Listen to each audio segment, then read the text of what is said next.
We'll get started here in a minute. Happy Monday to everybody.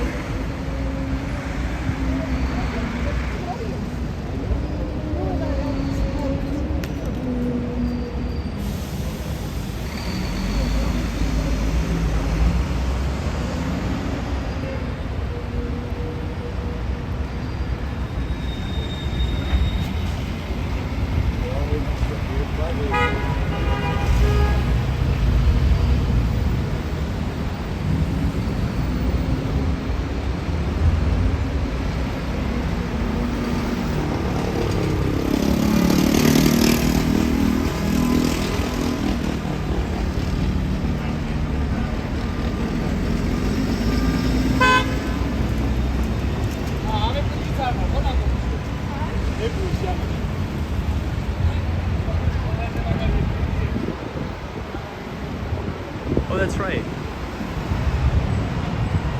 So I think the New York Yankees are playing right now. Is that correct?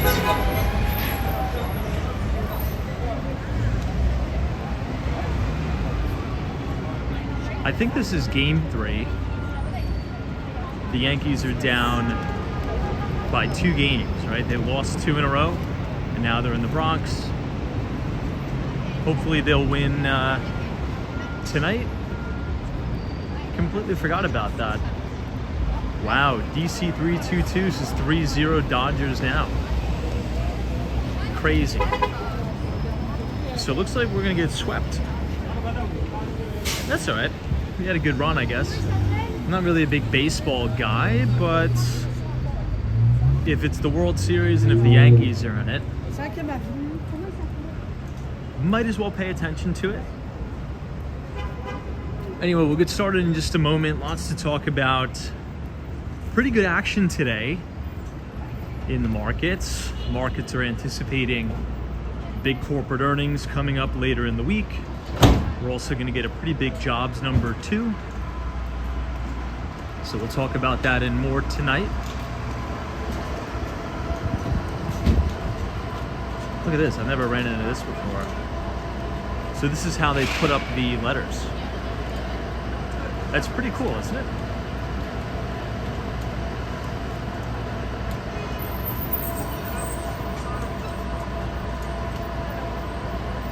Nowadays, everything is all electronic. It's kind of cool to see something manual, you know what I mean? It's actually quite unique. I like it better. It's more of like a personal touch than just changing, you know, some numbers in a computer screen. Everyone's physically putting up the letters for the show. It's very, very unique.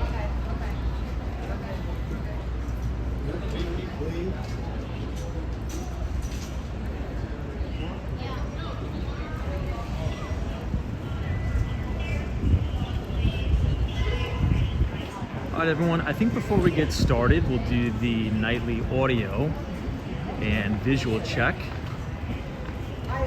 If you guys can hear us, and if we're streaming in 1080p, just let us know by giving us a thumbs up in the chat, and we will get started here momentarily. Pretty big week. E says, Tom, can you please answer a CD question for a friend of mine? What do you mean a CD question?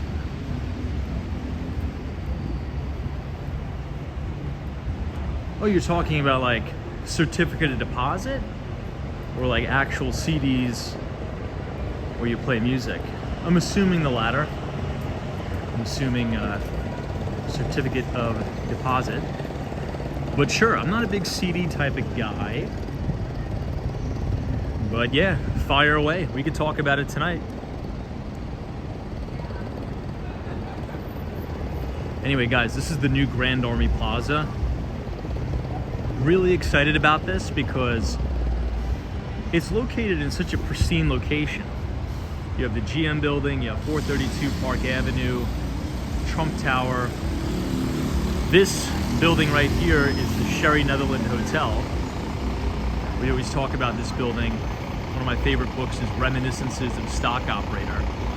Jesse Livermore used to drink at the bar right here after he would trade in the bucket shops. This is also where he unfortunately ended his life on Thanksgiving Day. And this is the very front of the Plaza Hotel that unfortunately has scaffolding all over it. BLT Prods to Brent Johnson of Dollar Milkshake Theory was on Schwab Network today. Very good interview. Brent Johnson.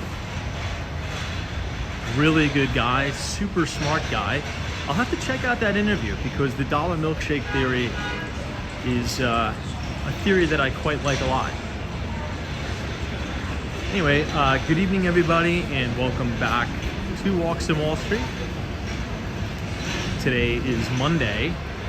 This is the official last week of October. And then we are headed into November sooner or later, believe it or not. It's going to be Thanksgiving, and then it's going to be Christmas, then it's going to be New Year's, and then it's going to be 2025, which is pretty wild. Lots to talk about tonight, but I think the biggest breaking, not really story, but I should say price action in the market, we, for a brief time, cracked over $70,000 per BTC, but I think we've since kind of come back a little bit. I think trading at 69.9 or 69.85. As you know, I think over time we're going to be expecting much higher prices for Bitcoin. Also, the bond market continues its kind of rally in terms of yields, I should say. I don't know if you guys were watching mortgage rates today, but we're back over 7% on a 30-year fixed rate mortgage, which is kind of crazy because if you think about prior to the Federal Reserve's rate cut, the average 30-year fixed rate mortgage was actually quite a bit deal cheaper than it is now, which is quite interesting. And after the rate cut, rates skyrocketed and went up. So what is the market trying to tell us? Right? What kind of conclusions can we draw from this? What is the bond market specifically telling us? Is the bond market saying that we're going to have higher inflation for longer, or I should say a second wave of inflation perhaps? Is the bond market pricing in higher than expected economic growth, which, by the way, we're going to get the next GDP number out, I think on Wednesday, either Wednesday or Thursday, if I'm not mistaken. We're going to get the next quarterly GDP print, which should be quite interesting. So we'll see. I would say all the above, but we need to keep our eyes on the bond market. The 10-year U.S. Treasury is over 4.25%, and for the first time in quite some while, the average 30-year fixed rate mortgage is now back above 7%.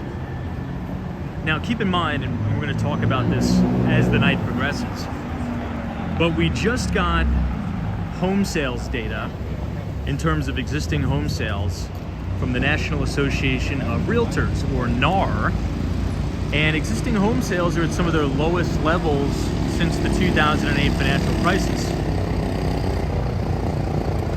We also got mortgage demand data, and mortgage demand is at lower levels than during the depths of the great financial crisis. So this tells me a few things. You're probably going to have strength at the very high end in terms of ultra luxury real estate, and everybody else in the middle, it's going to be very difficult to get transactions done because those type of buyers, right, I'd say $1 million and under, are very dependent on interest rates. Yeah, I know, Alan, this guy on the scooter here needs some sort of a muffler there. Crazy, right? Hey, DC322, Peter says, I think the market is telegraphing its displeasure with the 50 basis point drop by the Federal Reserve rather than a 25 basis point cut, which they should have done preferably. or preferably no rate drop at all. Interesting.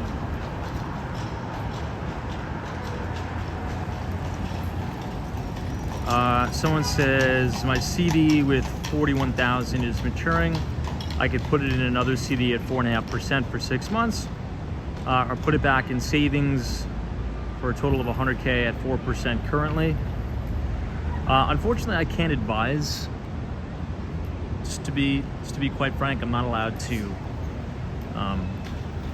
advise like what you should do or not. But I don't know. I mean, if you need the liquidity, you could just dump the money in a money market account. And if there's ever an opportunity in the market, you could just sell out of the money market account and buy equities or do really whatever you want. Buy the S&P 500 if you see an opportunity. It just depends. But money markets, especially now, in my opinion, provide you all the liquidity you need with all the yield you need. So if you're actively managing a portfolio, right? Or even if this is in your IRA or your 401k, whatever it is, you can just buy a money market account or a money market fund and have all the instant access to liquidity you want, and you're off to the races pretty much. That's what I'd say. The LT prods is so much liquidity sitting on the sidelines. Now, that's one thing that we haven't talked about in quite some time. So what the LT prod is bringing up is a very, very good point. If you go to the St. Louis Federal Reserve website, St. Louis Fed, right, or the Fred data, and if you go to money market balances in the United States, we've hit all-time record highs yet again. I don't remember the last time I checked. This may have been more than a month ago. So you could just go while we're doing this live stream. You could just type in St. Louis Federal Reserve money market accounts, and it'll pull up the chart for you. I believe there's about $6.5 trillion just sitting in money market funds, waiting to be invested into the market. Now that's pretty significant, right? And keep in mind, by the way, all of that money that's quote unquote sitting on the sidelines is accruing interest roughly at 4.5% to 5%, give or take. So it's only growing. So I guess the reason, the $1 million question is, well, why is that relevant? Who cares? Well, I believe it's relevant because if there is some sort of a tail risk event, right, which is really an unpredictable event that moves markets, I would say the most recent kind of tail risk event of our lifetime was the pandemic, right? Nobody was really predicting a global pandemic that would literally shut down the global economy overnight. I mean, maybe some of you were predicting that, I wasn't. Which causes an outsized sell-off in the market. There's plenty, and I'm talking about plenty of cash on the sidelines that would love the opportunity to buy into the market. Look at this. I wonder what they're transporting here. So these big rigs, you guys probably know this, but they can't stop.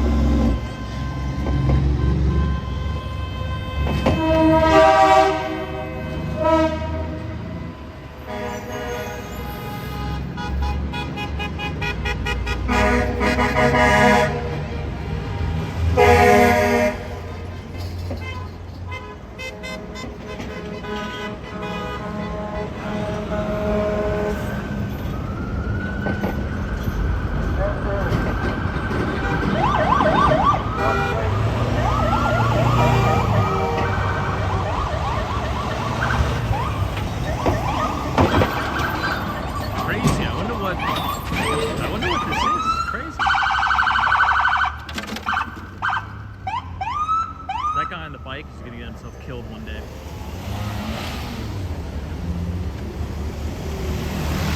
Yeah, so these trucks with the oversized loads, if they're going at a certain speed, they can't stop right away. They can't stop automatically. So you really got to make sure you watch out. I'm quite curious as to what they are carrying. Maybe something for all the holiday decorations that are going to be set up and down Fifth Avenue. Who knows? Hey, what's up, Tug Carter? Good to see you. Cheers to you. Hey, what's up, Terry? Welcome. But anyway, yeah, I mean, if there is a correction in the market, which there is going to be one, right? It's not if, it's when. There's a lot of fresh powder on the sidelines that's ready and willing to invest into the market at a sign of opportunity. So there's a lot of wind in the market sails, so to speak, I guess. Rockefeller area. This is the Steinway Tower, 111 West 57th Street. Now, you know what was the sector in the market that also outperformed today? The nuclear energy sector performed really, really well yet again. Interesting, right? We were just talking about that. You'll probably have a little bit of frothiness there, short term, but I think long term, it would probably be wise to get some exposure to that sector. You know, speaking of earnings season, I wonder what's going on here. This is outside the DGA, the Directors Guild of America. Maybe there's somebody important coming out. Nobody that I would know, I guess. These are the cars right here. There's always something going on in New York, always something interesting. Look at that, everyone's waiting.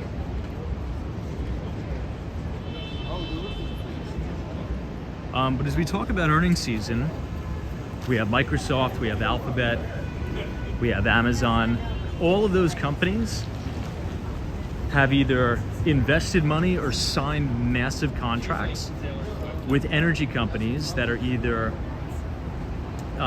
restarting nuclear reactors right now, or they're going to build nuclear reactors to provide power to these data centers at Microsoft, at Amazon, at Alphabet. So it's definitely, I guess you could say, follow the money trade, right? Where is the smart money going towards? You have all of these just mega, unbelievably intelligent people at America's greatest companies telling us, right? Literally telling us and voting with their dollars that they are going to need specifically nuclear energy to power their data centers and to support all of the energy needs for artificial intelligence. So as an investor, I think it's pretty important that we pay attention to this, frankly put. Hey Rolando, what's going on? Soho Joe is here. Says, hey Tom, always good to see you. Likewise. What's going on, Joe? Out and About is here. Welcome. Hey Paul, appreciate it. Miguel says, unless Iran and Israel start to get real, I expect it to drop below 60. I'm sure you are referring to crude oil. Yeah, that's a good point. Where's crude trading at now? I think it broke solidly below $70 a barrel. It's interesting because oftentimes we could use commodities as leading economic indicators in and of themselves. So what is that kind of forecasting about the health of the global economy? I don't know. There we go. Tomahawk says there's $6.5 trillion in money market accounts. It's insane. It's insane. Peter says you could buy, or you can backdoor buy SMR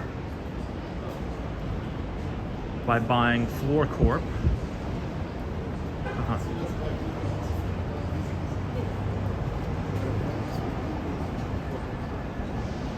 Timothy Gray, what's up? Oh, is that right? Timothy Gray says Governor Gavin Newsom is delivering a speech tonight at the Directors Guild of America. Why would he be in New York? He's a California guy. Strange.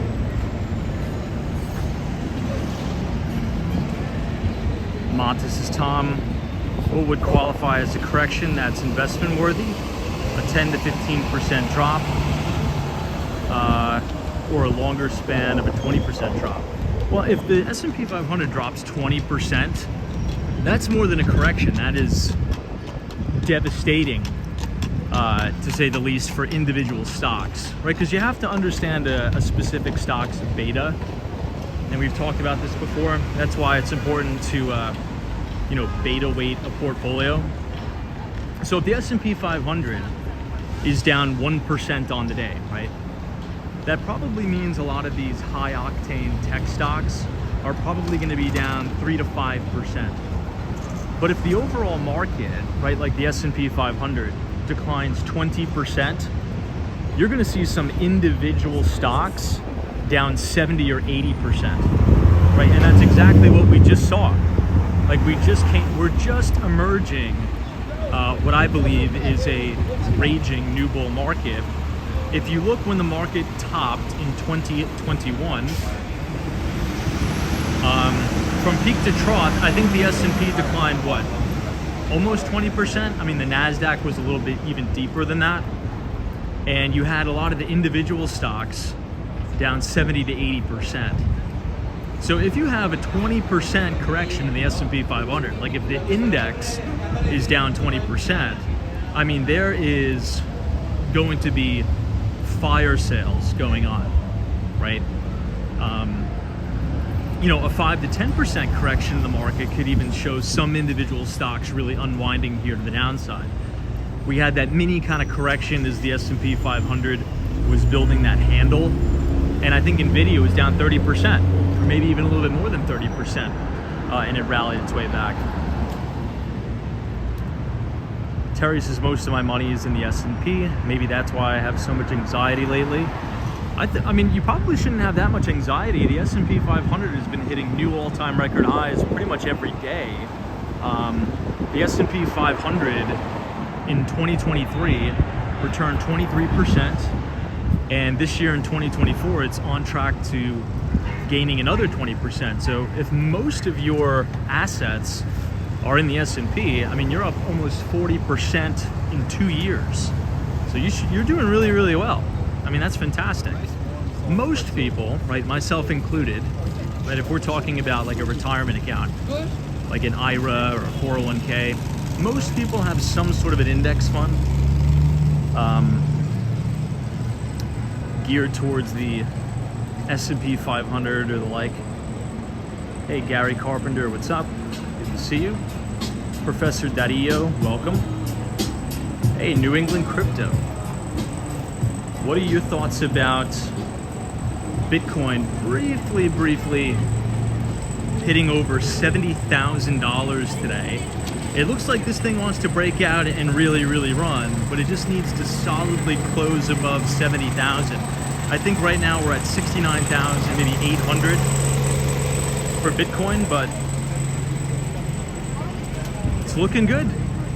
It's looking really, really good.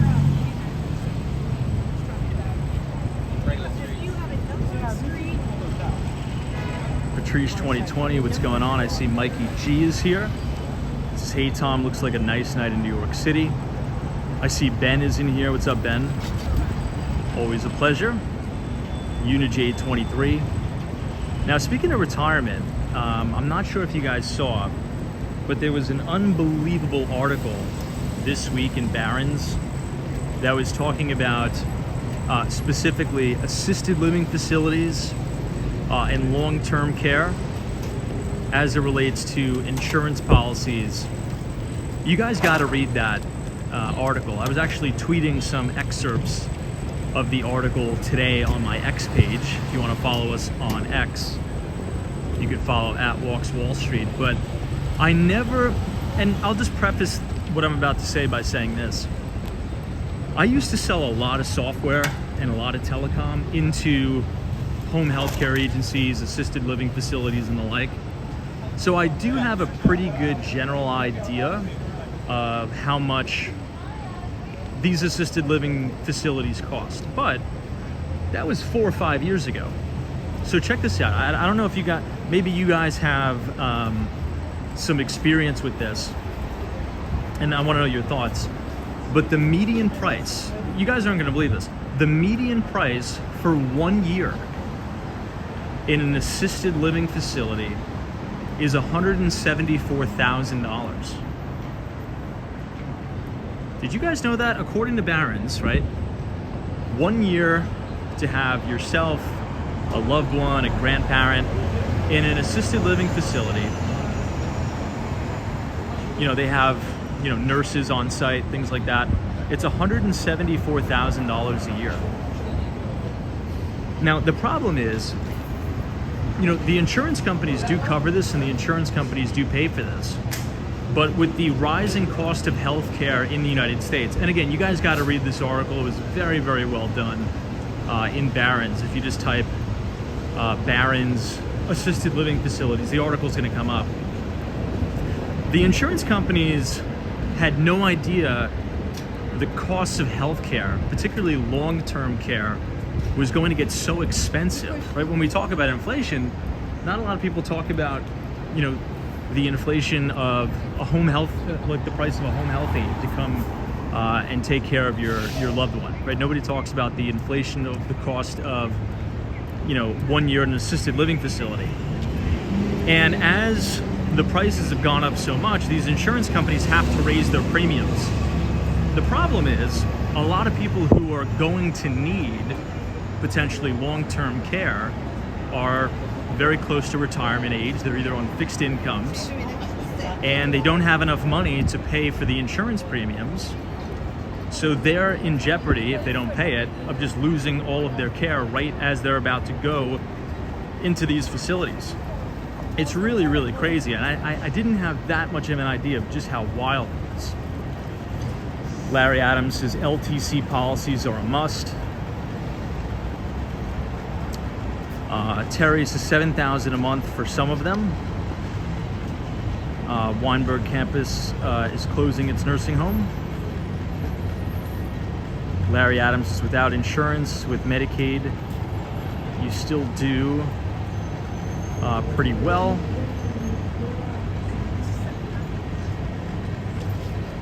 Kenny says, of course, there are different levels of assisted living.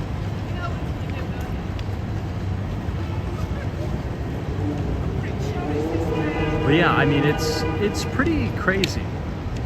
And the article went on to say that the United States, as a percentage of GDP, we spend more on healthcare as a percentage of GDP. It really made me think that, and really 24/7, and that's why they go into these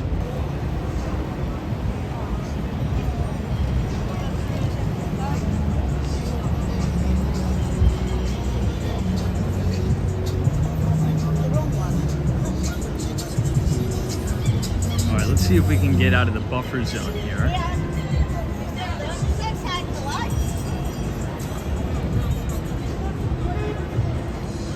It's not even a holiday or anything. It's a Monday. And the city is as packed as I've ever seen it. Like, I've never seen as many tourists in the city as there are right now. At Broadway shows, everything. I mean, I can only imagine what it's going to be like this holiday season. It's going to be absolutely insane.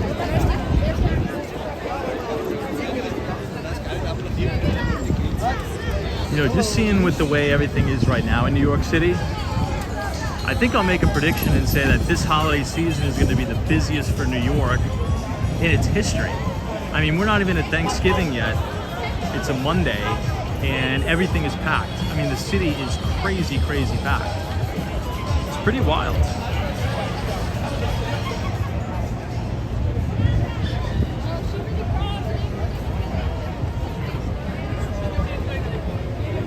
Let's try to go over to 8th Avenue.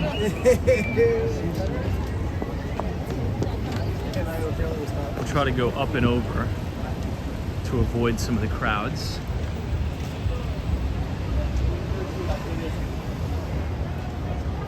Hey, Laura Amps. Tom, I was in New York City this past weekend, and it was also very busy. Yeah, I mean, I'm super optimistic, and it's very positive for a lot of the small businesses here. This is as busy as I've seen it since before the pandemic. I can only imagine, we were talking about what hotel rates are going to be in the city. I could only imagine what they're going to be like around Thanksgiving and around Christmas and New Year's.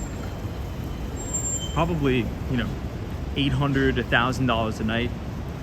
Pretty wild. Hey, Robbie's here. What's up?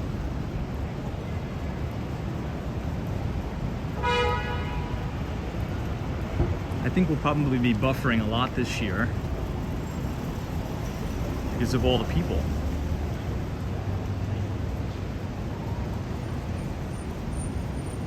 Timothy James says, I'm guessing weekday tickets are less expensive. That's a possibility. I definitely say that's a possibility for sure. Austin City Limits, welcome. Good to see you. Now, how are the Asia markets doing right now? I didn't have a chance to check, but I think Japan had a really strong close on Friday, and I'm expecting new all-time record highs for the Nikkei index in short order. I wouldn't be surprised if we got a new all-time record high before the end of the year in Japan.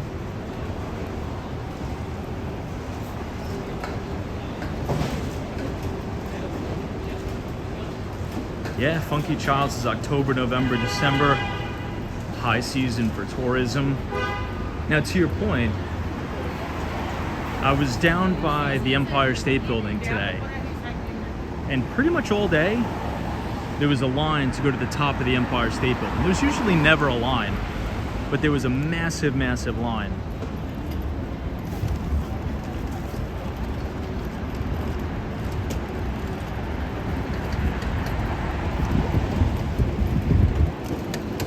Ben says each employee at Hyatt front desk can give one suite to a customer per day. There's a little secret for free. Wow, I didn't know that. Stands the Nikkei up 200. Very nice. Yeah, it's interesting because everyone, remember about a month or two ago, everyone became an expert on the yen carry trade. It was like everyone you would talk to, every single person they interviewed on the news was some, PhD in the yen carry trade, when in reality nobody even knows what it is. I'm just kind of being a little bit coy there. But that acted as the massive shake, or the handle, so to speak, before we got into new all-time record highs. My opinion. You could disagree, but that is my opinion. If you look at a monthly chart of the Nikkei index, it hit a top in 1989, right? This was way before I was born. Then we've gone down to sideways, and we've built this massive multi-decade cup with handle base. And I think that big shakeout, all those headlines, worst day in the stock market for Japan since Black Monday. All of these headlines, fear, fear, fear, fear, fear. That is the perfect juice we need to gas that thing into new record highs. And I think we'll get that in short order.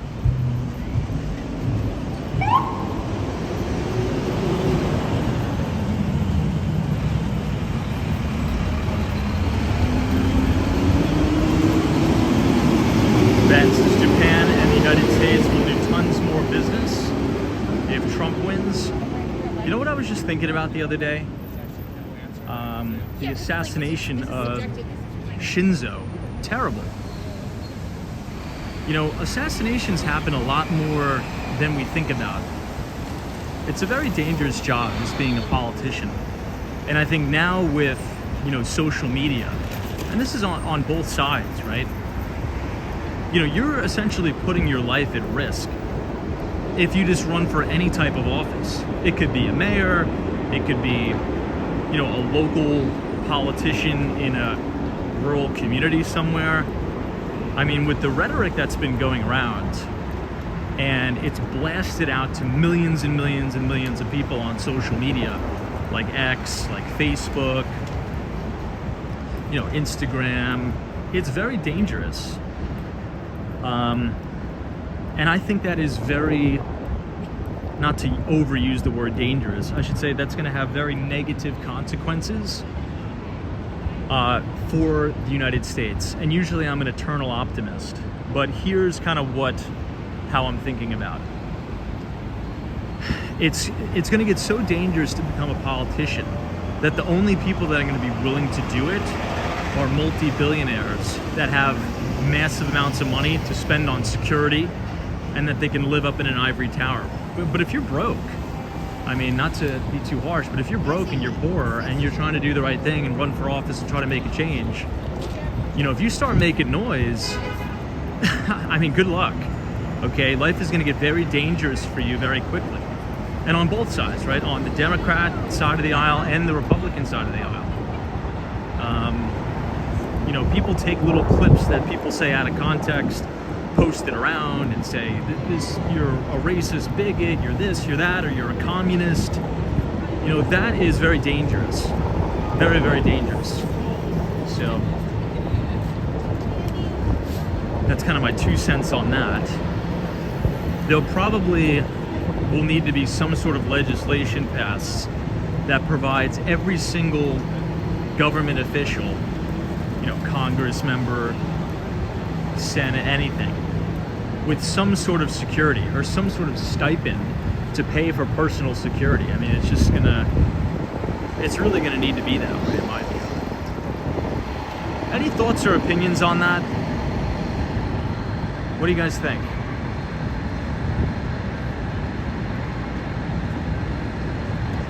Stan says, what competent person would even consider running for any political office? Yeah. Hey, Franks, one wonders how many capable people are avoiding public office now because of this. Oh, I would never run. Not to say that I'm capable or competent, but I would never run for office in anything. And it's just too dangerous. It's just way, way too dangerous. Way too dangerous.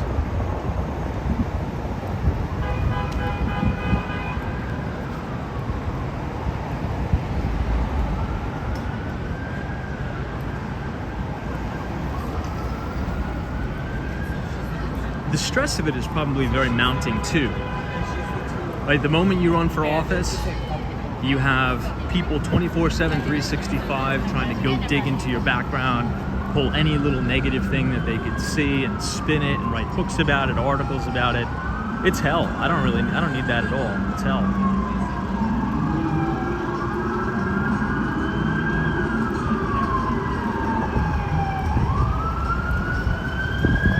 Speaking of hotels, I'll give you guys a little bit of a tip. If you're looking to travel in New York City this year for the holidays,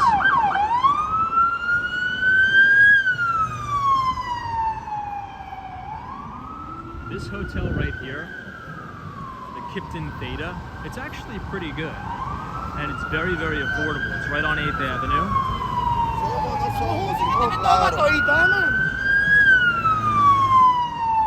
You could probably get something for like $350 a night.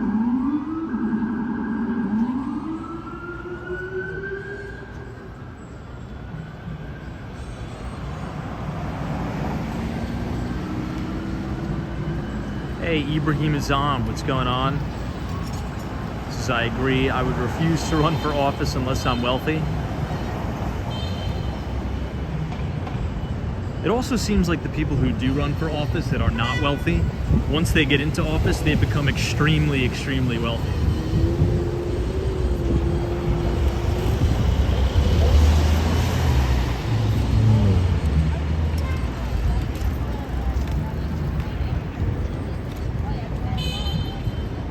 Sonny's Tom, do you prefer Midtown Manhattan or Tribeca?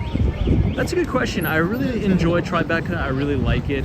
I would say, I'll say this in terms of living, if I had to pick somewhere to live and it was between Midtown Manhattan or Tribeca, I would probably choose Tribeca.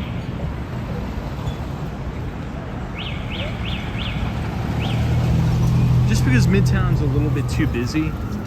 But, you know, to be honest, if you've ever been to Canal Street, Tribeca starts just south of Canal. That is a very, very busy street. So I think I'd say for living, if this is just solely based on where would I want to live, I would probably say Tribeca. Yeah, I'd say Tribeca over Midtown Manhattan. But my all-time favorite pick to live is Central Park South. So right on 59th Street, Central Park South, between 8th and 5th Avenue. Or the Upper West Side, I'd say south of 86th Street. Those would probably be my top two. There's just something about living right near Central Park. It's amazing. Oh, it's pretty busy on 8th Avenue. Lots of activity.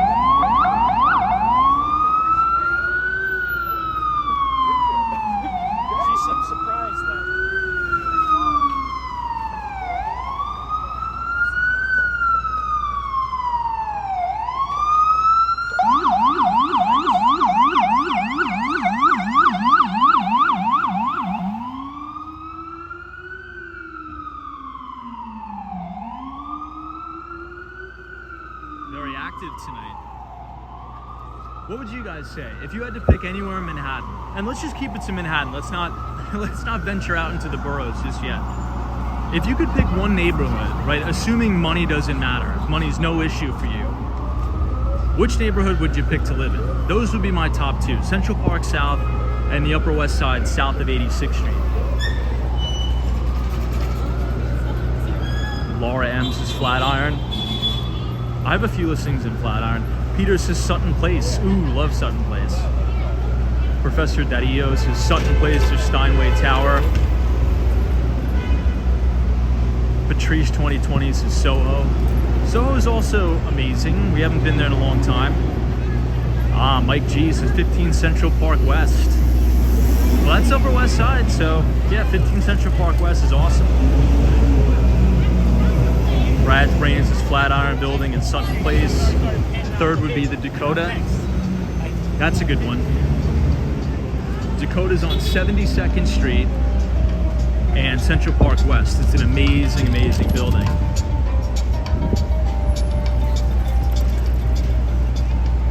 Just Bobby says Williamsburg. You know, not for nothing, Williamsburg has become extremely expensive. I mean, some people that live in Williamsburg, they're paying Manhattan prices now. I would say Williamsburg, Brooklyn, and Dumbo, Brooklyn have now essentially turned into Manhattan as it relates to pricing. It's pretty expensive. Let me rephrase that. It's not pretty expensive, it's very expensive to live in Williamsburg, Brooklyn. Tony Starks is Greenwich Village. Nice. Hey, Carol H, what's going on? This is Hey Tom, long time no see. I've been busy after my vacation to Puerto Rico. Wow. So does that mean you're going to be back in? Does that mean you're going to be back in Miami, or you coming back to New York?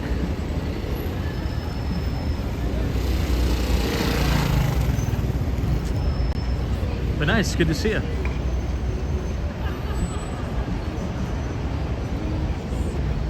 Ben says 33 Park Row, New York, New York. 33 Park Row.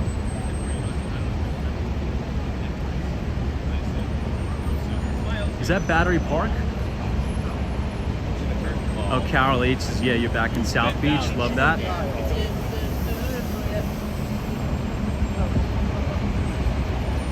Now, there's also some really, really nice places to live in the West Village. Have you ever seen some of those original townhomes right in the West Village? That's actually the most expensive neighborhood in Manhattan now. It used to be Tribeca in terms of a price per square foot basis. Look at this Cybertruck. But now it's the West Village. Kind of crazy. Joel PM says, I'm so tired of gentrified neighborhoods, honestly. Well, the problem with New York is that it's so popular to live here that sooner or later, every single neighborhood becomes gentrified. Because think about it like this. If you are let's say a new recent college grad, and you're moving to New York City, you don't know anybody, you want to keep your rent really, really affordable. Over time, like there used to be a time when Williamsburg, Brooklyn was affordable, right? There used to be a time when downtown Brooklyn was affordable. Now downtown Brooklyn, they're building these mega tall skyscrapers. So the new people that are coming here, if they want to find really, really cheap rent, they have to be pushed further and further out. And as they get pushed further and further out, they establish their careers, they start to make more money, maybe they make some investments in the neighborhood, developers catch on to this, they build better product in neighborhoods you would never think there would be good product, and then everything gets expensive. I think we talked about this before, but who is familiar with Fort Greene, Brooklyn? Fort Greene, Brooklyn. Now, Fort Greene used to be kind of, I don't really want to say rough, but it wasn't like what it is now. If you've ever been to Fort Greene recently, it's very, very nice. And they even totally redid all of the Brooklyn Navy Yard. There's a Wegmans in there now. There's like a bunch of co-working spaces like WeWork and stuff like that. It's crazy. I mean, it's very... What's happened to the borough of Brooklyn over the last 10 years is just stunning, honestly.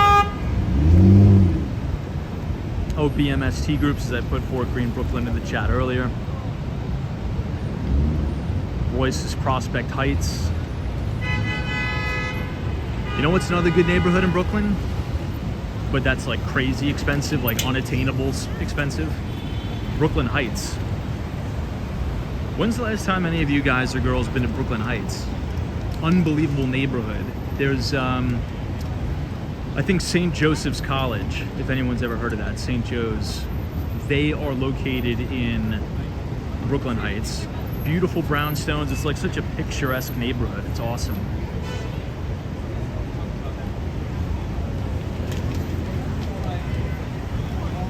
Ibrahim Azam says the same is happening to Miami, right? Rents are skyrocketing. Unfortunately, yes.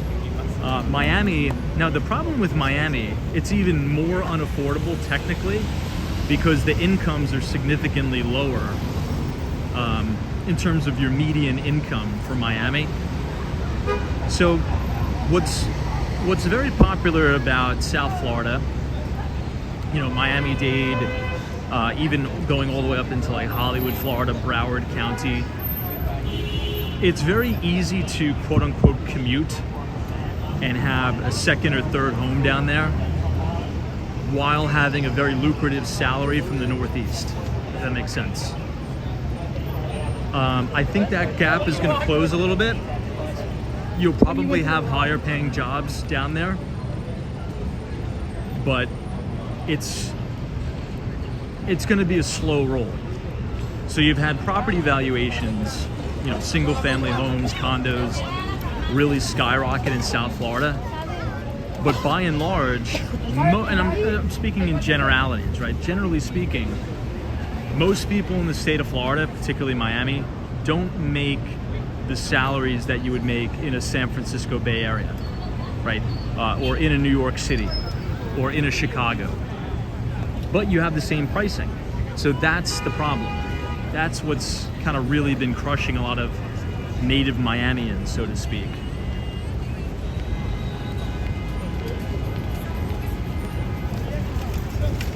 All right, this is now 8th Avenue and West 44th Street. Pretty busy tonight.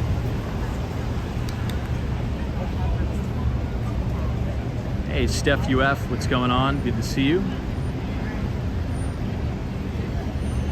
Steph UF says my bro lived right on the water, Fort Hamilton, Brooklyn. Gorgeous, he's a retired Army general. Fort Hamilton. I'm trying to think, Steph, when the last time I've been over there. I think there was a community college there where I played some sort of a soccer tournament. I think I'm losing track of the name. But there's a community college and they have a soccer field literally right on the water. Is it Kingsborough Community College?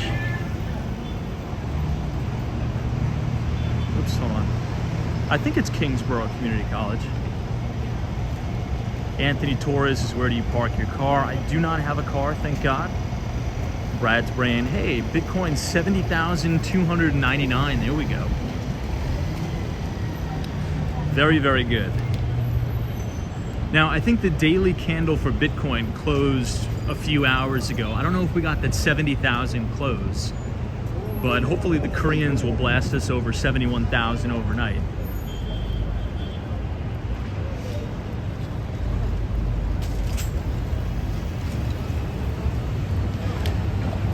I mean, this is really unprecedented price action across the board. If you think about Bitcoin, if you think about what's happening in the bond market, if you think about gold, silver, platinum, palladium, precious metals, everything's really getting bid up in a major way.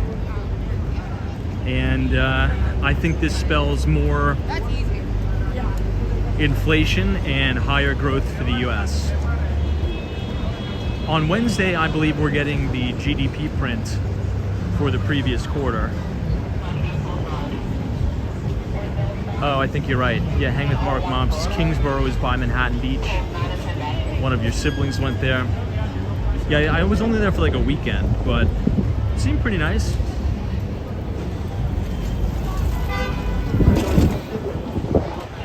So this is now the Port Authority bus terminal.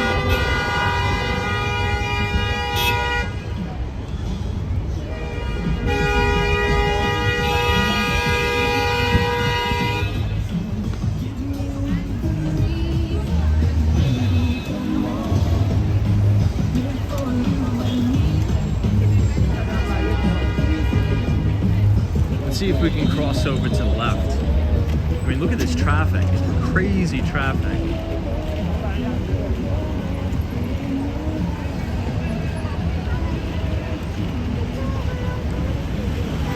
Hey, watching your lives is a nice trip for me. Hello from Argentina. Good to see all of our friends from Argentina. Cheers. Hey, what's up, the joyful one? Welcome. Now, I think the next metal to kind of catch a really big bid is silver. I wouldn't be surprised if this cycle we test previous all-time record highs for silver. We'll see.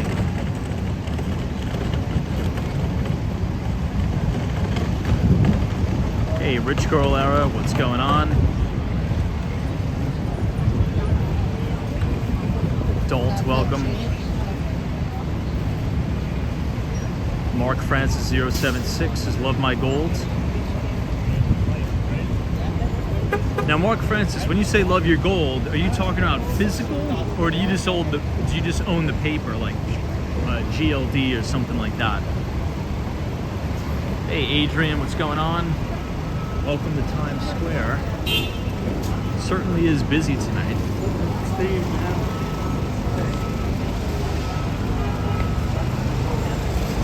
Let's see if we can cross directly back over to Broadway. We haven't walked through Times Square in a long time.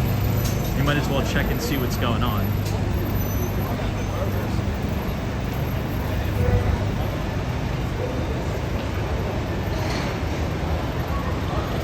Hey, JK, what's going on? Thanks so much for joining. Peter says, I remember silver in the 1980s. When Brunker Hud tried to corner the silver market, it got to $50. Yeah, I mean,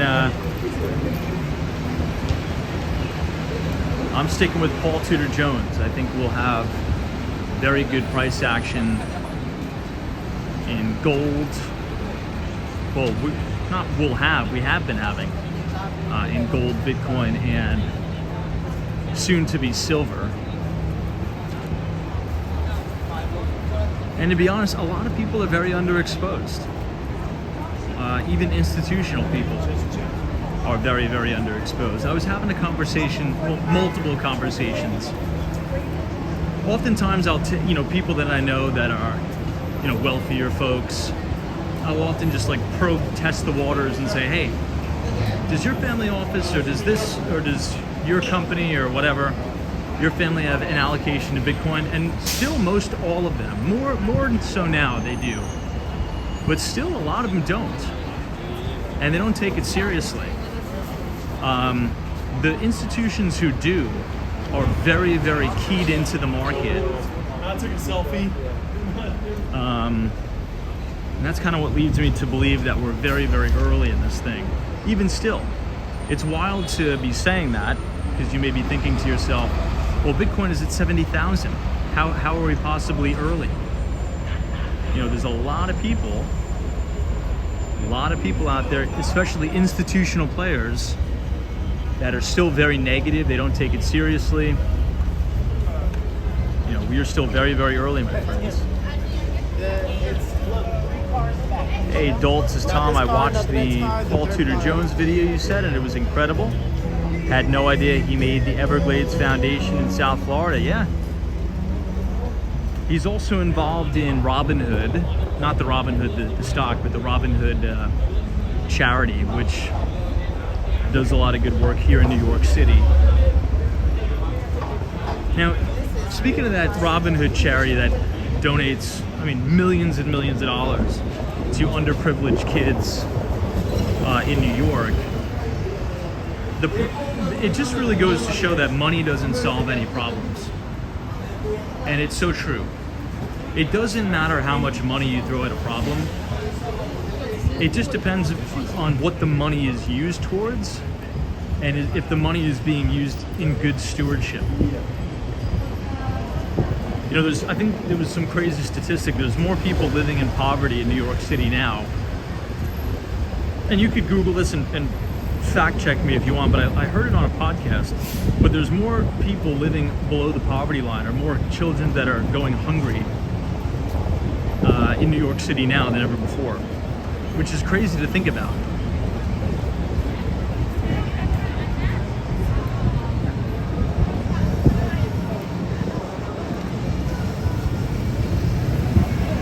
You know, as I get older and I think about, charitable giving, I think first and foremost, charity should start at home.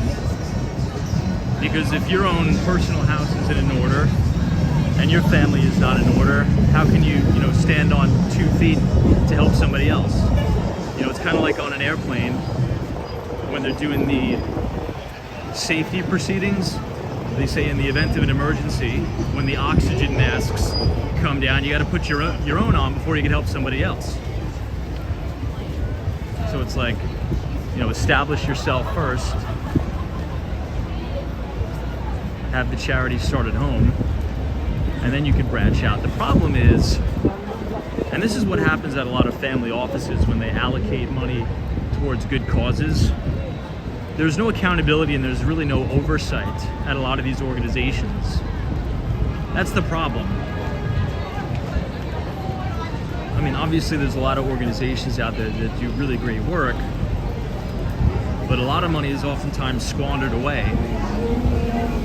We've seen this in multiple accounts, particularly as it comes to the state of California.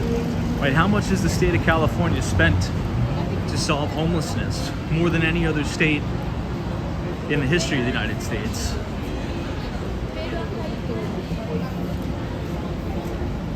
And the homelessness problem is as worse as it's ever been.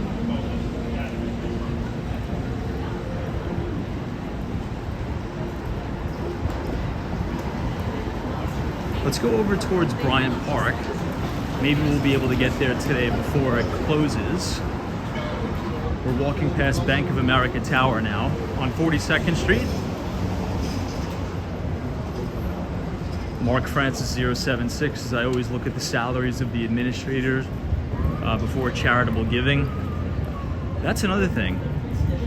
Isn't there some list out there that will name all of the charities that take or that give less than 50 cents of every dollar to the actual cause? There's some charities out there that if you give $1, right, 70 cents of your dollar is going to administrative costs, and only 30 cents of your dollar is going towards the actual cause itself. I'm not saying all, I'm saying some.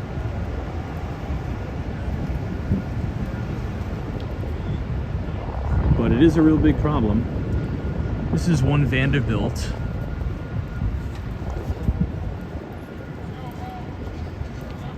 And we're also going to cross right in front of Salesforce Tower, which is Mark Benioff's company.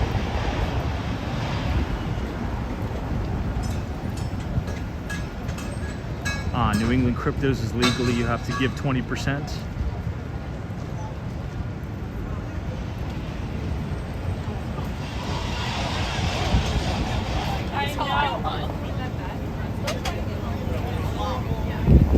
It's an interesting conversation to have. You know, what kind of sparks the homelessness problem? You know, what do you think really sparks the homelessness problem? Is it, you know, families that are broken up? Is it a lack of a sense of community? I don't know the answer, but if you think about a country like the United States, we're one of the richest countries in the world, where we have this such big homelessness problem. I think it has a large part to do with a lot of broken families, like the deterioration of the family unit, I would say. Also, big drug problems. There's a high correlation if you have an addiction of any sort, right? Not even just to, you know, some harsh drug like fentanyl or something. But it definitely increases those odds. It's terrible.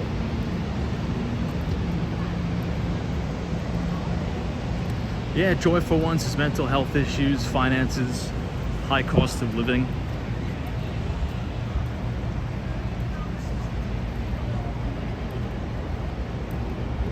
I think that's why it's so important to have a very, very strong family unit. You know, if you have a home, you know, the mother and father are together, everyone works as a team, it's like a well-oiled machine. It's a very, very low probability that the kids will, you know, really ever experience homelessness or a drug problem. There's always some sort of catalyst, right? If you grew up in a broken home, you know, either the dad's out of the picture, the mother's out of the picture, you're more likely to, you know, take part in some sort of a nefarious activity. You need a good father figure in the house.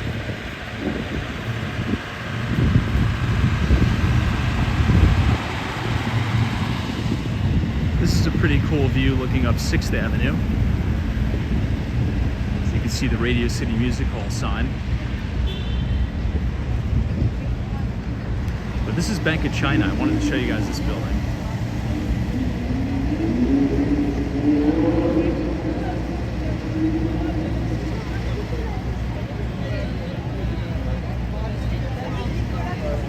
Yeah, Timothy James, mental health and your addiction, you're absolutely correct about family unit and role models.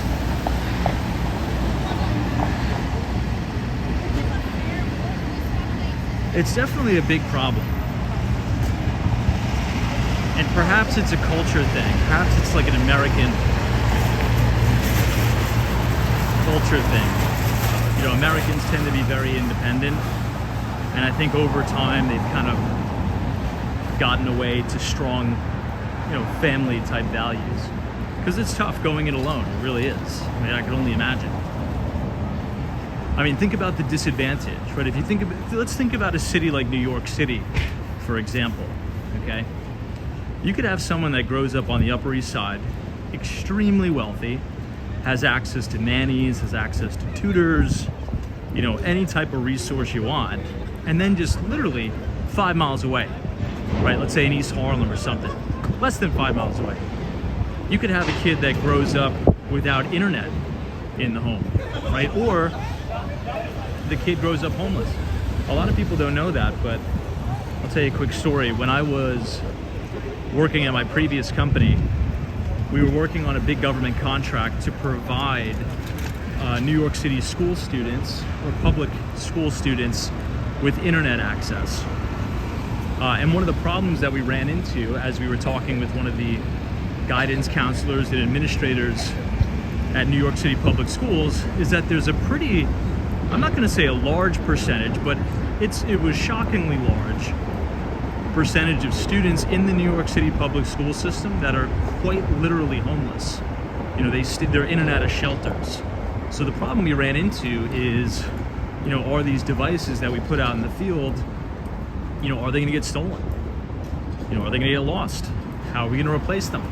How are we going to lock them down? You know, do we have to put some sort of an MDM or endpoint security software on those devices? And it was a pretty big eye-opener, right?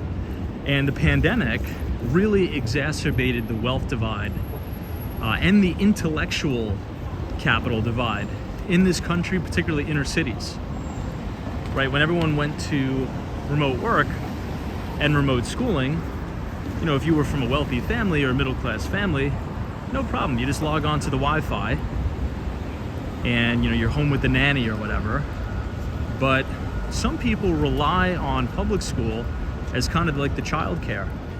But if your kids aren't going to school, who's going to be able to stay home with the kids to make sure they do the work, even if you have internet at the house? So it's pretty eye-opening.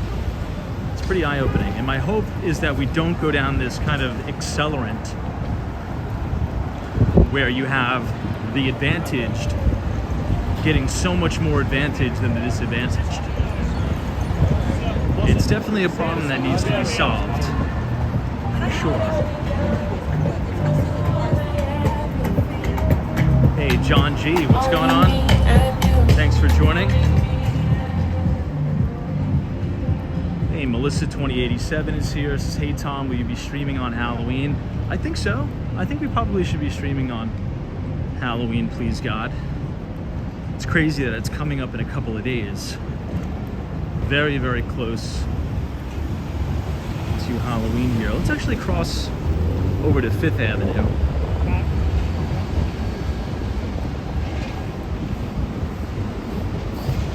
We haven't been down here in a long time.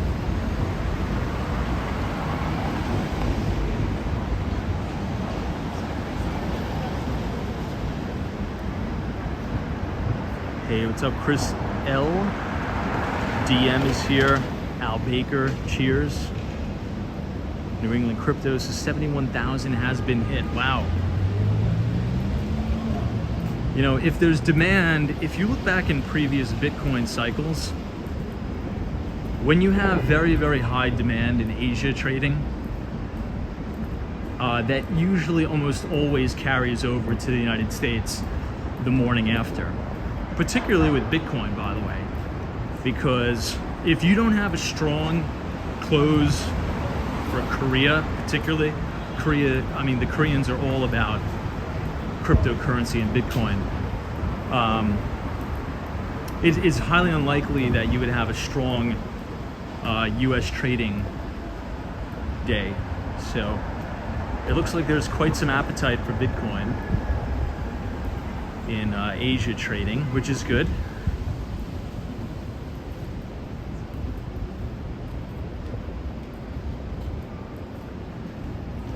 D says it's supposed to be 80 degrees here and in Pennsylvania on Thursday. I heard about that. It could potentially get up to 80 degrees in New York City on Halloween. How crazy is that going to be?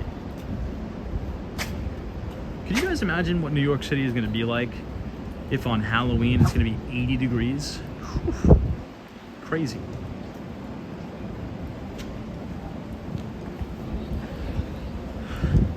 Ben says Elon Musk said he can easily knock off $2 trillion from the annual US budget.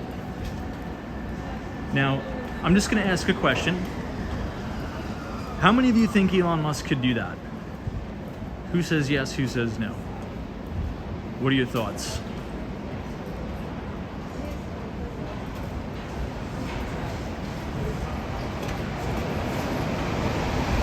I know, hang with more bombs, says Tom. That's like Florida during Halloween. MD says no. Ben says he could easily do that. Al Baker says yes. Ren 1018 says yes, easy. Captain's Table says yes. Austin City Limits says yes. Bart R says yes. Chris L says I will never be on the Bitcoin bandwagon. That's okay, I don't care. more for me. DC322 says skeptical. Jam Sound says yes. My answer is going to be a very, what you can call, cop-out answer. And my answer is yes and no. And I'll explain my position. Obviously, Elon Musk can do that, right? Assuming that Trump gets in and then Trump, appoints all of these different people to the, what is it called? The efficiency, whatever they're doing. The Operation Government Efficiency. What I think they'll find out when they actually get in is all of the kind of all of the government bureaucracy and pushback and blowback and ramifications of doing what they want to achieve. And they're going to realize they need to do it much, much slower than they had initially anticipated. And just to be clear, I have overwhelming support for this idea, right? To have the Trump administration create some sort of a government oversight and efficiency committee. But you're going to need to do this very, very slowly so you don't cause some sort of shock to the economy. Because whether we like it or not, the fact of the matter is, there's a hell of a lot of government employees, and if you go scorched earth, slash and burn, and just fire all these people without giving them some sort of off-ramp to be able to assimilate back into the private sector, it's going to be a big mess. So they'll probably have to do it much, much slower than originally anticipated. That's just my view.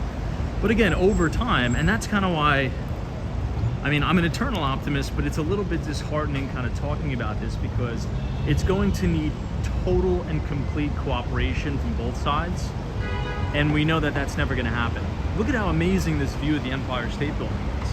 This is an unbelievable shot of the empire. If Trump gets in, he only has 4 years, right?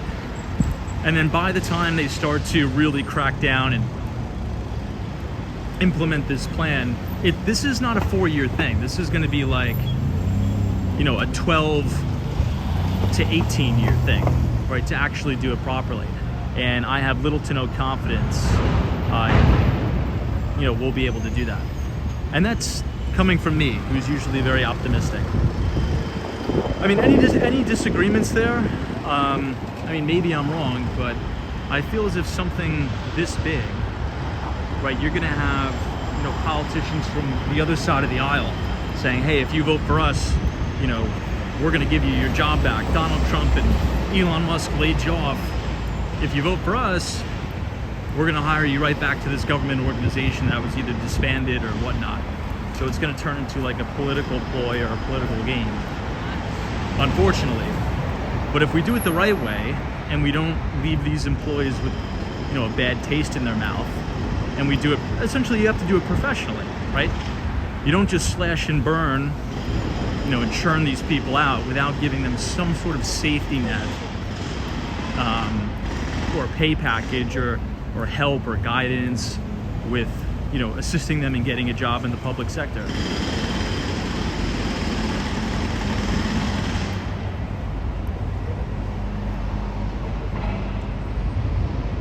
Hey, the Mighty Bull, what's up?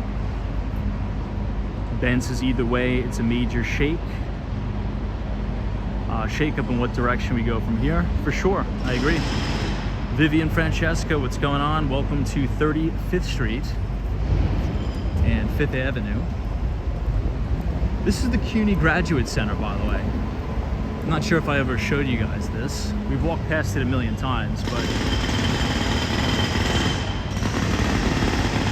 once again, the CUNY Graduate Center.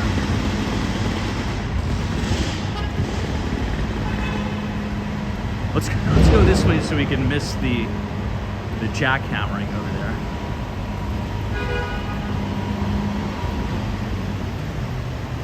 Yeah, Alan makes a good point.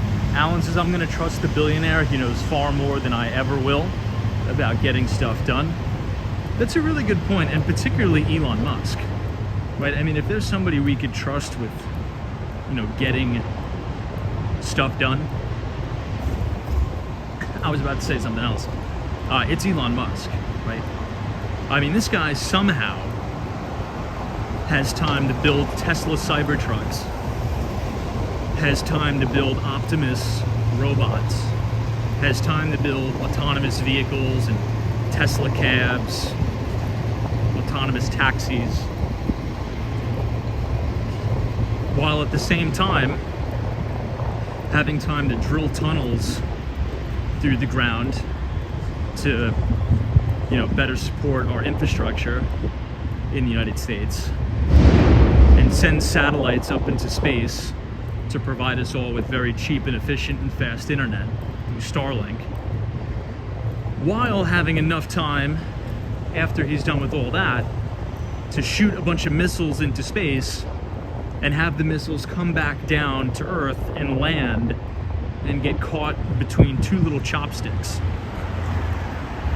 So yeah, I think we should probably put, a little bit of trust in the guy for sure.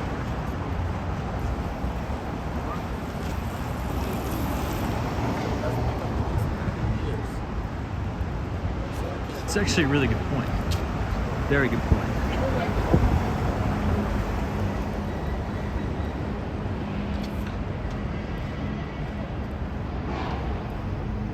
I know. Quan says any has enough time to troll on the internet. That's the freaking hilarious thing too. Oh my God. I mean, Elon seems to be on X so much. You would think he's like one of your unemployed friends from college. Just on Twitter all day. It's crazy.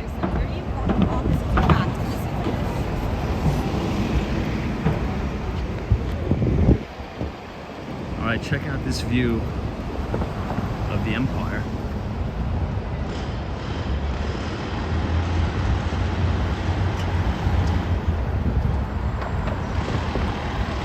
Insane.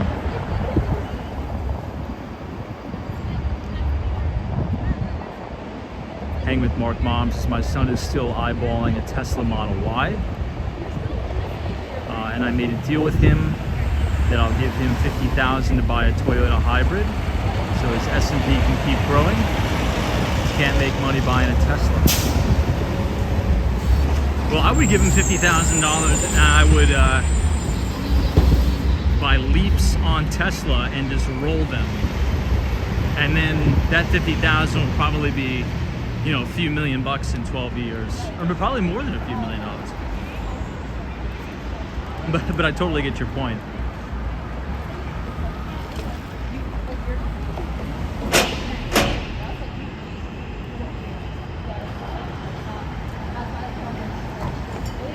Hey, what's up, Prussia? Good to see you.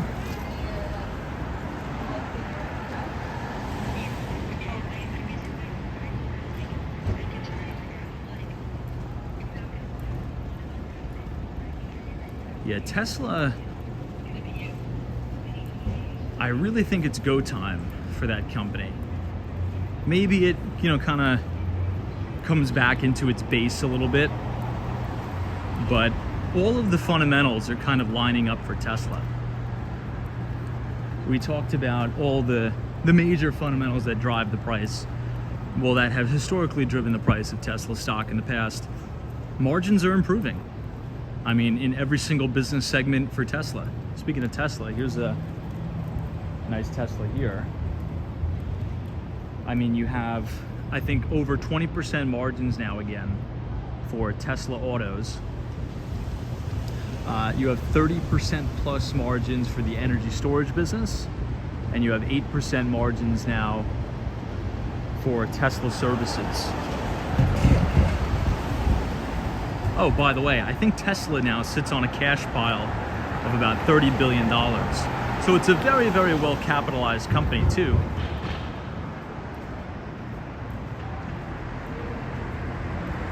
Carl Roth says invest in Tesla stock instead of buying. It won't take long before you can buy any Tesla product and still have the initial money set aside to buy the stock. It's true.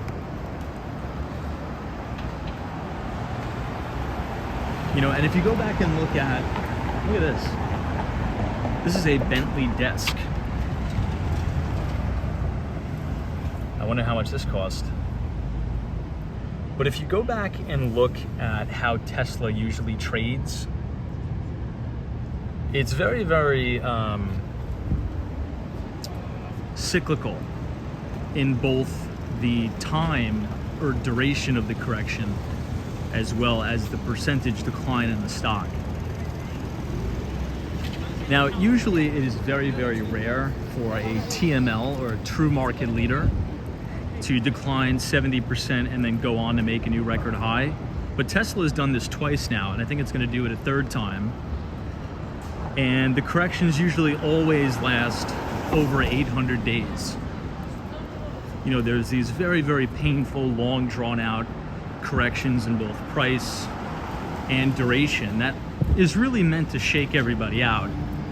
And then you have this very, very vicious move up in the stock, and everybody always misses the elevator up, so to speak. And you can see this on a monthly time frame on Tesla.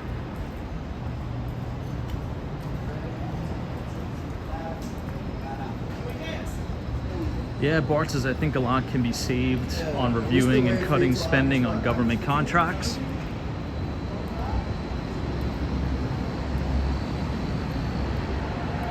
There's definitely a lot of efficiencies, increasing operational efficiencies in the government. Like, imagine if we could get, you know, the smartest private equity guys and girls in the game to essentially treat the government like one of their LBOs or leveraged buyout deals. I feel like that's the stance we need to take. But the reason why I say we need to be a little bit cautious is because of the political factor, right? The politics of it all. And the government has grown so big and so large that at this point it could potentially make a serious economic impact if you cut these jobs too fast. Anyway, we're now in Koreatown. We have another beautiful, beautiful shot of the Empire State Building.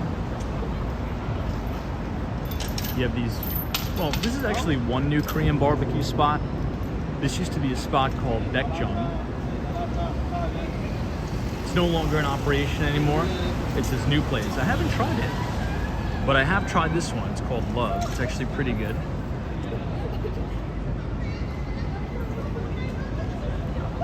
Hey, Emmett's, Tom, how many steps do you do a day? I would say probably over 20, maybe a little over 20,000 steps.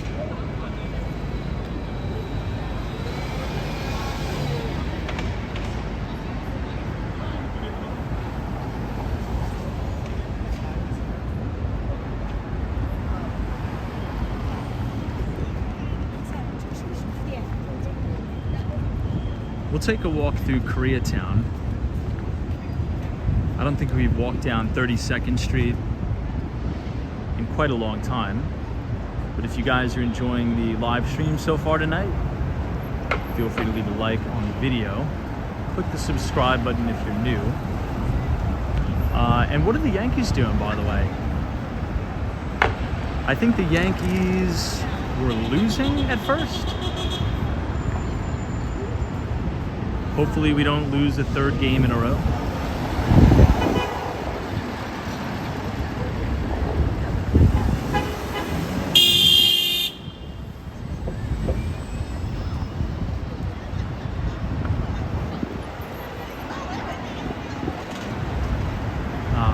We're losing 4-0. Damn.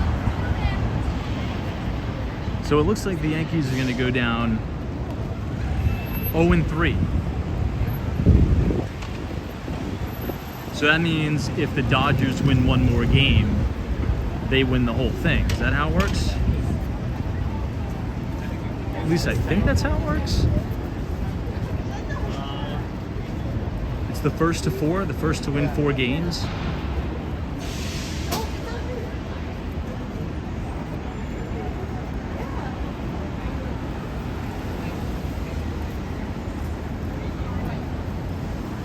That's a little bit of a bummer because it was never even exciting.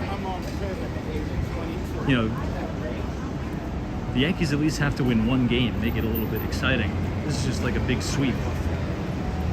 Running at altitudes as it's the best of 7. Damn. That's unfortunate. We got totally blown out. I guess it's never over until it's over. But it looks like. Reggie 44 says our country needs a reboot and a wake-up call. Need to get our house in order. I generally agree with you, but let's try to put a positive spin on it. Think about it like this, right? With all of the incompetence in our country, right? With all the craziness that has been going on, we're still number one in terms of performance, right? So we talked about 2023, you know, the S&P was up 23%. The S&P is on track to gain an additional 22% this year. Could you imagine the economic powerhouse the US would be if we actually, like, we're not incompetent? We have all of this success with all of the incompetence. So, I mean, imagine if we remove the incompetence from the equation. This could be like serious golden age, roaring 20s on steroid stuff. Right? Not a lot of people think about it like that because most people want to focus on the negative. But we're doing this good with all of the incompetence and the nonsense. Imagine how good we'd be doing if we had a pretty efficient government. I mean, it would be, oh my God, it would just be unbelievable.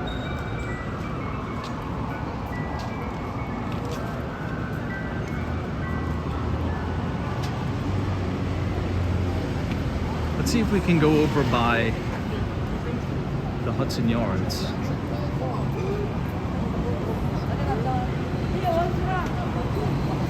Yeah, Super White Shadow says it's corruption, not incompetence. So perhaps it's all done by design. It's a good point. I mean, there definitely has to be some of it that's incompetence, right? Like, I totally agree with you that our government is very, very corrupt. I mean, I don't think anybody could make a cogent argument saying that our government is not corrupt. It is. I still think the United States is the greatest country on earth, but our government is very corrupt. Let's just all be honest, right? It is. But if you've ever interacted with any type of government agency before, there's a little bit of incompetence, just from my personal experience.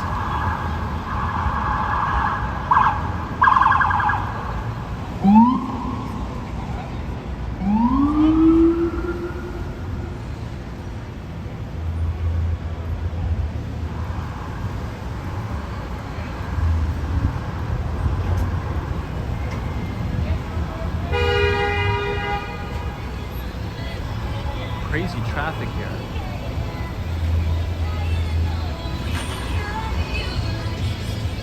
This is looking up towards 34th Street. Currently on 31st.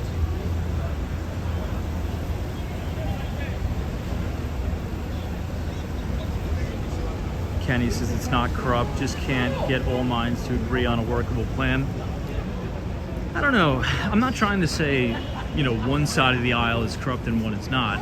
I think both are. I think it's very hard to make an argument to say that the US government in some way, shape, or form isn't corrupt. It's pretty corrupt.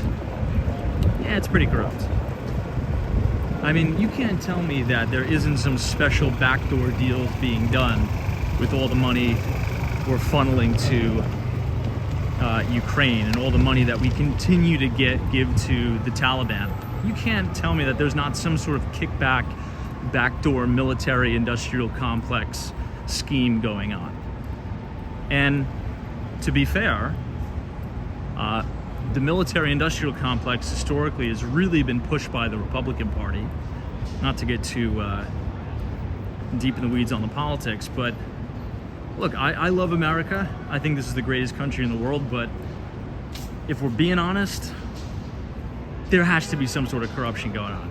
I mean, we're making cash payments to the Taliban, right? I'm not saying that's one administration's fault or the other. I think that's corruption in and of itself. I mean, we're actively funding terrorist organizations around the world. I think that's pretty corrupt.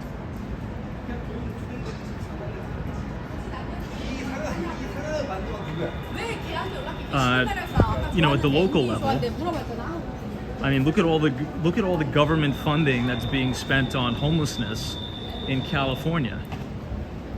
Billions and billions and billions of dollars. And the problem is only growing worse, right? That's corruption. That is 100% corruption. Because all of these administrators and all of the people who are getting paid hundreds of thousands of dollars salaries to be in charge of all of this money, to allocate it to solve the homelessness, well, if they solve the homelessness, they put themselves out of a job. So they're incentivized to continue the chaos, right? You're essentially giving these people a fat salary to ensure that the problem never gets fixed or the problem never gets solved. I think that's corruption. Now, locally here in New York, right, I'll be fair, I'll pick on New York City a little bit. There's something very fishy that's going on with a lot of these government contracts that are being given to some of these hotel operators, okay? I'll say allegedly, because I don't want to get myself in trouble. There's something very fishy here going on with the housing of the migrants, and I'll just say the specific entities that are getting awarded all of these government contracts at $450 a night. Like, the city of New York can negotiate a better deal than writing a blank check and saying, yeah, we'll give you 100% occupancy at $450 a night. Come on, these operators want the migrant crisis to expand and become worse. They're making more money than ever before on these contracts.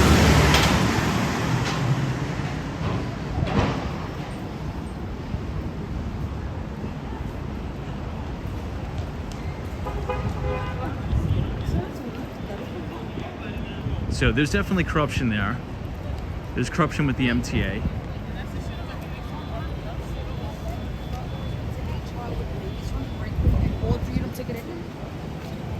But I don't think it's possible to get rid of corruption 100%. Right? You're always going to have some. It's impossible to get rid of it 100%.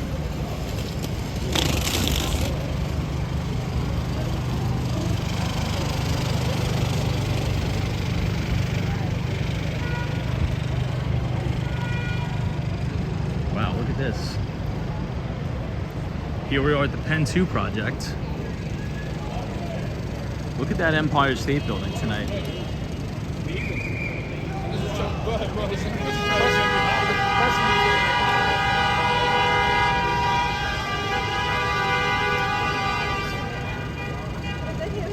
That's pretty cool. You have the spire of one Vanderbilt and the Empire State Building in one shot.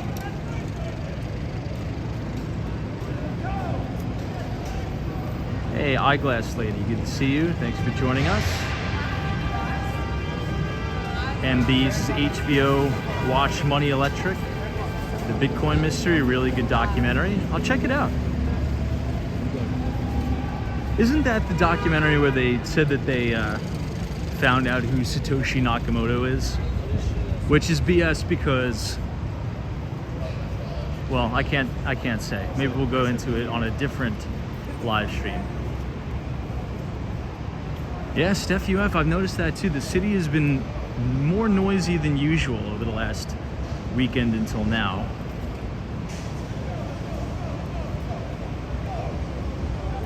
But the good news is you're going to have 7th Avenue completely paved.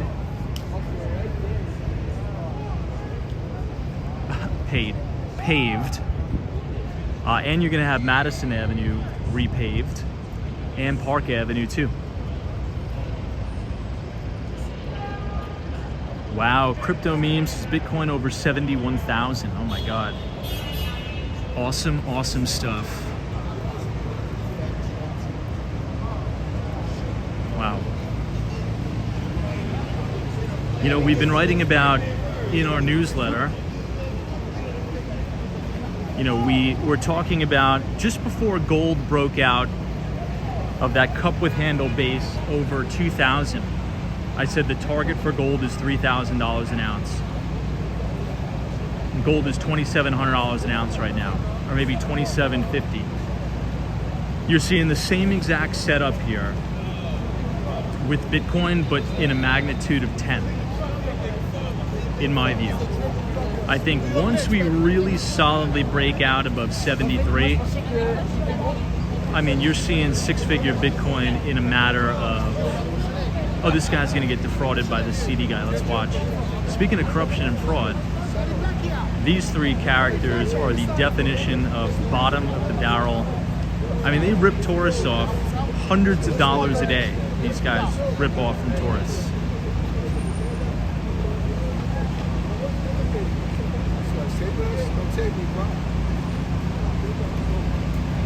So when you think about Bitcoin, the breakout from, hold on one second. The breakout of Bitcoin over 73,000 is going to send this thing to six figures in a jiffy.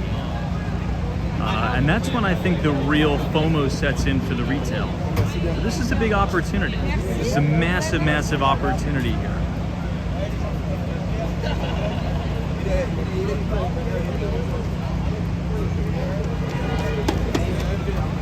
Anyway,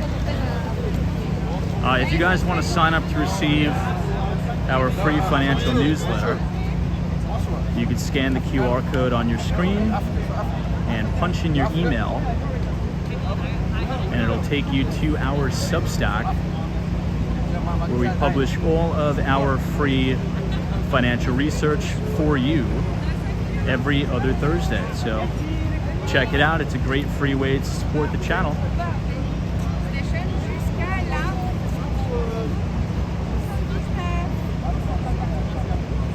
All right, let's check out the let's check out 1 Manhattan West and 2 Manhattan West.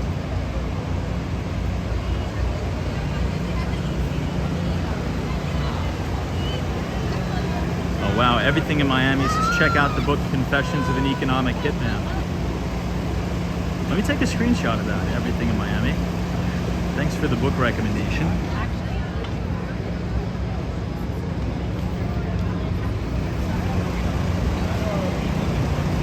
But yeah, if you like these financial conversations we have each night, we send out, and we're going to send out our next issue of the newsletter on Thursday.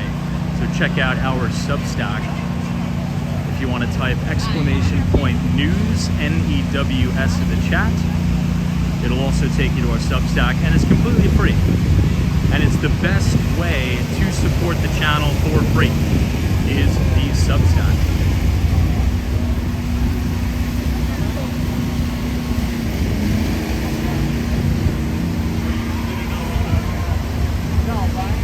Looks like something's getting out of Madison Square Garden.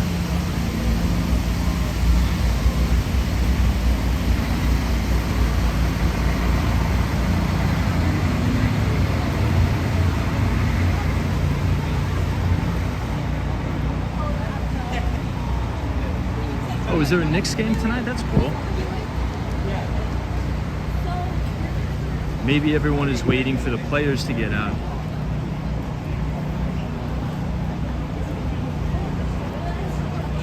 Let's see if we see anyone we know. I mean, I don't think I would know anyone.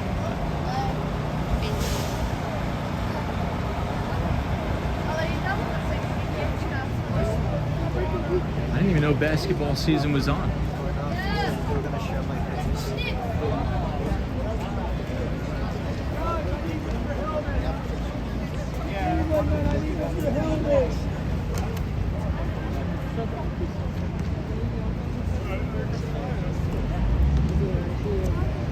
Let's see if we can see anybody interesting.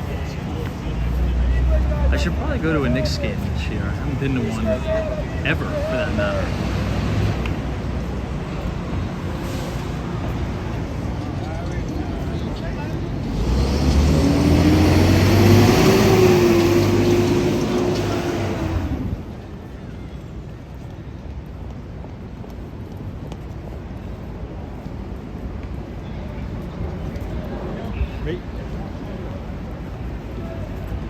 So these two big buildings in the distance, that's 1 Manhattan West and 2 Manhattan West.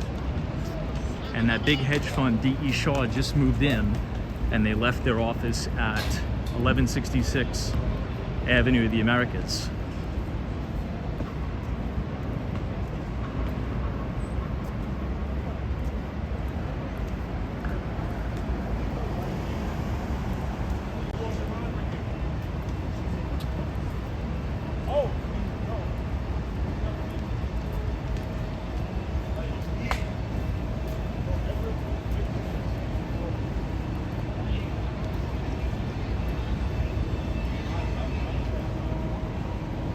Wow, Moynihan Train Hall looks really nice tonight.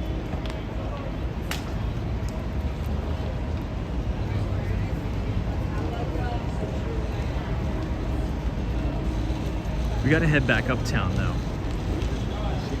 I have to go to 42nd. So we'll make this right here and head back up.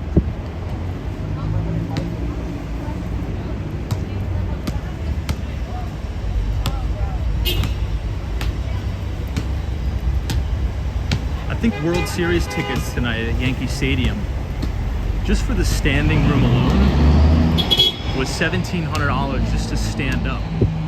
That's crazy. So if you wanted to get like a run-of-the-mill ticket to the Yankee game tonight, probably like $5,000, right? Maybe like $3,000 to $5,000. Crazy.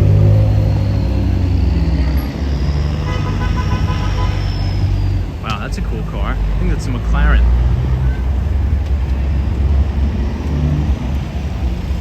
Maybe it's a Knicks player, basketball player.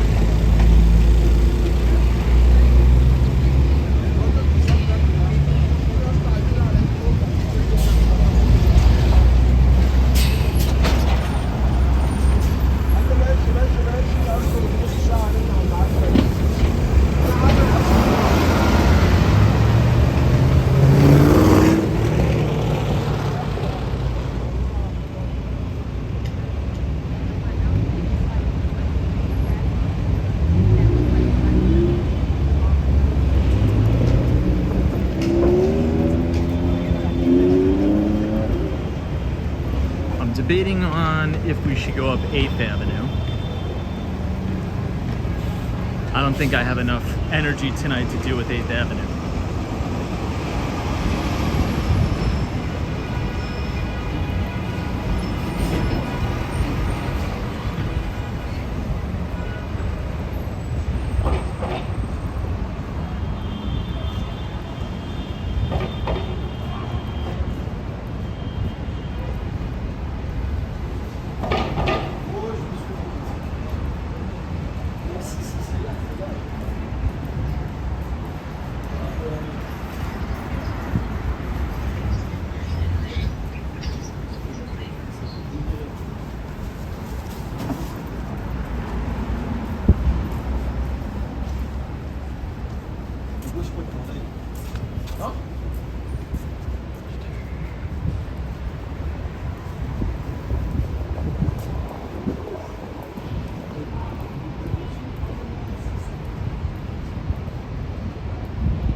Reggie 44 says, did I see Jamie Dimon slam the regulators today?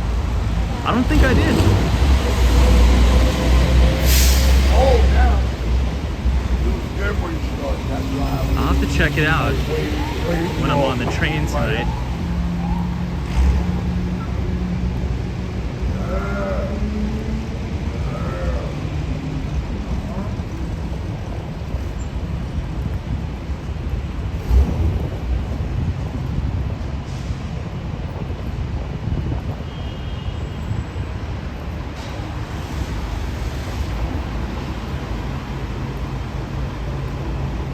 Sorry, I'm checking an email.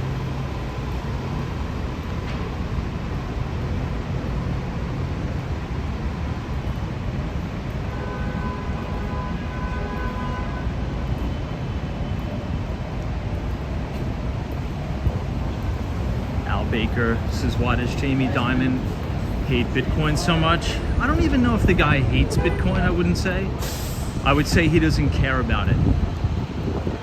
And I think there's too many people in the financial media that consistently hammer the guy about giving his opinion on it. And I think he's just kind of tired of answering questions about it. So I don't know if it's a thing where he doesn't like it, more so that he just doesn't really care about it, right?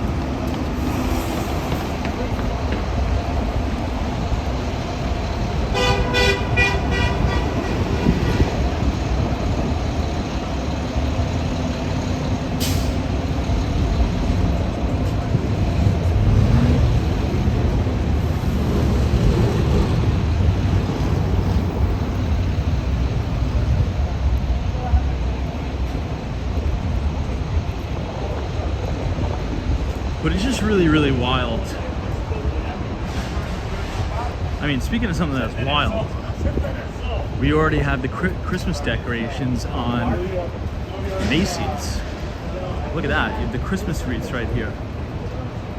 But I mean, I remember when Bitcoin crossed $1,000 for the first time.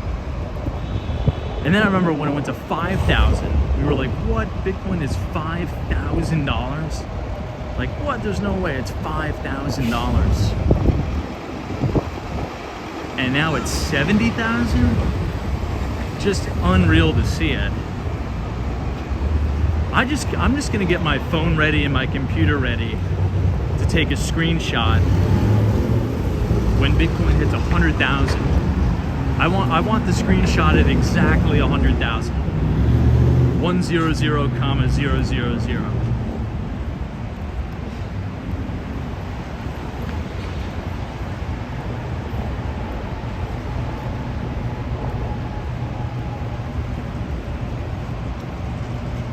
Pretty wild, pretty wild.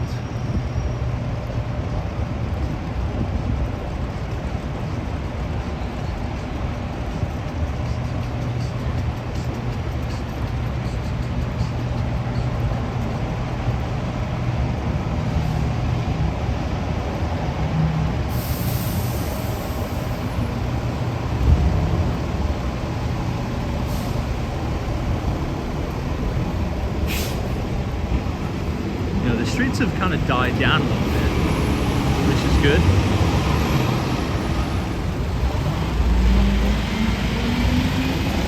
It's going to be interesting to see where the IBIT or the IBIT ETF opens up tomorrow.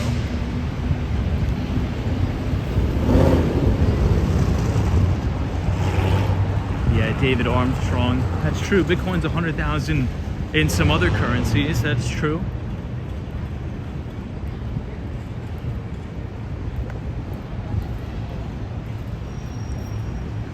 One of my really good friends was having a dinner with the guys over at Galaxy Digital. If you don't know what Galaxy Digital is, it's Mike Novograt's firm. And you know, the narrative, it's really like the perfect bullish setup. And I know we talk about it all the time, but you have the whales in the market, right? Which I would consider anyone with over 10 Bitcoin, accumulating at the fastest pace they've ever accumulated before. while retail pretty much has zero skin in the game. Like they don't own anything, right? And we could see this if you analyze on-chain transactions. So you have this smart money accumulating at a faster pace in the history of Bitcoin at all-time record highs, or I should say near all-time record highs. We're only 4% away from a new all-time record high in Bitcoin. I mean, if you think about it, right? At least I think it's about 4% away.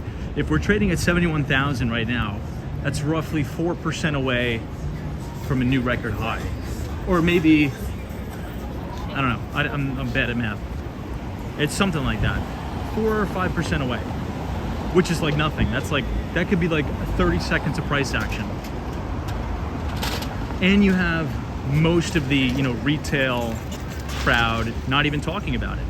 I mean, I remember in the 2017 bull market when Bitcoin topped out just under 20,000. I mean, I was getting inundated every day with texts and calls from friends, from people that I didn't even really know. Just, hey, what's the next Bitcoin? What's the next coin to buy? Is Bitcoin gonna go to 100,000? I don't even get one text. Nobody texts me about it. Nobody calls me about it. It's the strangest thing. And that is rocket fuel to power a bull market, right? Bull markets die of euphoria. They don't die of old age, right? They die of irrational exuberance and euphoria. And right now, in the Bitcoin and crypto market, there's no euphoria. Zero. So I think that this is like a layup setup. It's similar to the setup in gold, right? When gold was breaking out over $1,900, now it's $2,700, on its way to $3,000. This is ladder in and get in with crazy, crazy size. It's a very good teachable moment for an asymmetric trade, right? Now, an asymmetric trade is just a fancy word for you want to risk in proportion to your risk what is going to be your reward, right? So if you enter the trade here, maybe you stop out or you blow out your position 7% lower. Maybe you'll get stopped out a few times. But when this thing breaks out, it's going to break out, and you're risking X to probably make a 50% return. You're probably risking 7 to make 50. That's a good trade. It's a very good trade.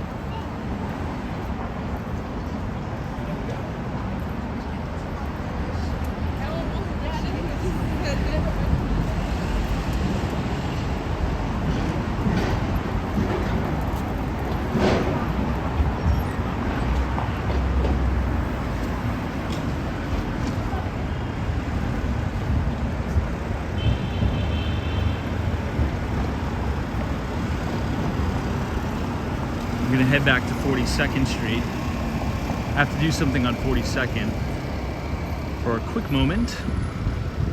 But I think this was a fun broadcast. Hopefully everybody had a good Monday. It's gonna be a busy week. Corporate earnings are gonna start tomorrow. Oh, look at this roach. I almost stepped on it. They say if you see a roach in your house, try not to squash it. Like, try not to step on it. Try not to, splat it. Because when that happens, apparently the eggs go all over the place and you could have more roaches. I don't know if that's a myth or not. Just try to catch it and flush it down the toilet. Try not to stomp on it. Anyway, I think we're gonna wrap for the night. Earnings season, Meta, Microsoft, Amazon, all on the chopping block. GDP numbers are out this week, and jobs numbers. As a quick reminder, we are sending out our free investing newsletter this Thursday. If you want to subscribe to our Substack and receive all of our investing research for free every other Thursday, just go ahead and scan the QR code on your screen or type !news, NEWS, in the chat. head over to our Substack, as it is the best way to support the channel for free. Doesn't cost you anything, and we have over 5,000 readers, which I really appreciate. And you'd be surprised, this is probably the #1 growth driver of my business. Someone shares an article, someone reads it, someone likes it. The next thing you know, you raise some money. It's been it's been a very big blessing. So I appreciate everybody reading. But Alex411, appreciate it. Gary Carpenter, New England Crypto, Alan, all of our moderators. Have a wonderful Tuesday. Be safe. Happy Halloween, I guess. Solo Flyer, Professor Dario, Mike G. Signing off from New York City. We'll see you guys tomorrow. Take care, be well. See you soon.